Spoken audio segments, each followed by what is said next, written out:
ہر کوئی سب سے پہلا سوال یہی کرتا تھا کہ آپ کون سے مسلک سے ہو، کہیں آپ شیعہ تو نہیں ہو، کہیں آپ سنی تو نہیں ہو، کہیں آپ دیوبندی تو نہیں ہو، کہیں آپ بریلوی تو نہیں ہو، کہ وہ جس بھی مسلک سے ہے نا، ان کی آنکھوں پر اس مسلک کا چشمہ چڑھا ہوا ہے، نظر کا چشمہ۔ جتنے یہ علماء ہیں، جتنے لیکچرز ہیں، جی آپ ہر ایک کو سنیں، نو پرابلم، مگر ان میں نہ کسی ایک کو آپ 100% صحیح کہیے، نہ کسی ایک کو 100% غلط کہیے، اندھی تقلید نہ کیجیے۔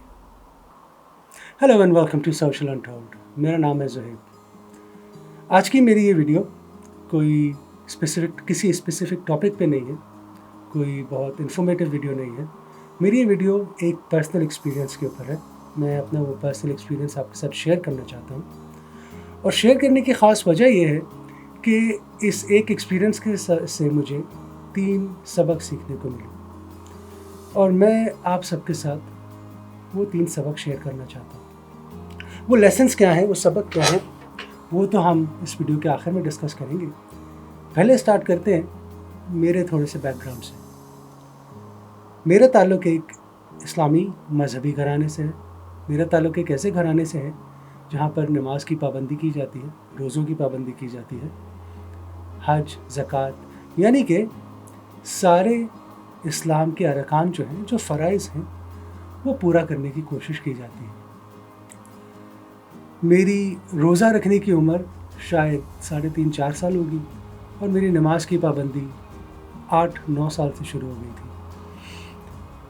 تو کہنے کا مقصد یہ ہے کہ ساری عمر میں نے، یا عمر کا ایک کافی بڑا حصہ میں نے ایک ایسے ماحول میں گزارا اور ایک اس طریقے سے گزارا جس طریقے سے ہمیں سکھایا گیا تھا، سمجھایا گیا تھا، پڑھایا گیا تھا۔ اب اس دوران میری بہت ساری لوگوں سے ملاقاتیں ہوئی، نئے لوگ ملے، میں ایک ویسٹرن سوسائٹی میں آ کر رہنے لگا، یہاں پر نئی چیزیں دیکھی، لوگوں سے ملا۔ پھر ایک وقت ایسا آیا کہ میری شادی کی عمر ہوئی، تو شادی کے لیے رشتے دیکھنے لگے۔ کیونکہ ہمارا تعلق ایک مذہبی گھرانے سے تھا، تو ہم بھی رشتے بھی جہاں دیکھ رہے تھے وہ ایک مذہبی گھرانے میں دیکھ رہے تھے۔ تو تب مجھے اندازہ ہوا کہ ہم لوگ کس قدر بٹے ہوئے ہیں، کیونکہ اب تک تو میں نے صرف وہی اسلام دیکھا تھا جو مجھے گھر سے پڑھایا گیا، لیکن جب باہر دوسرے لوگوں سے ملے تو ہر کوئی سب سے پہلا سوال یہ کرتا تھا کہ آپ کون سے مسلک سے ہو، کہیں آپ شیعہ تو نہیں ہو، کہیں آپ سنی تو نہیں ہو، کہیں آپ دیوبندی تو نہیں ہو، کہیں آپ بریلوی تو نہیں ہو۔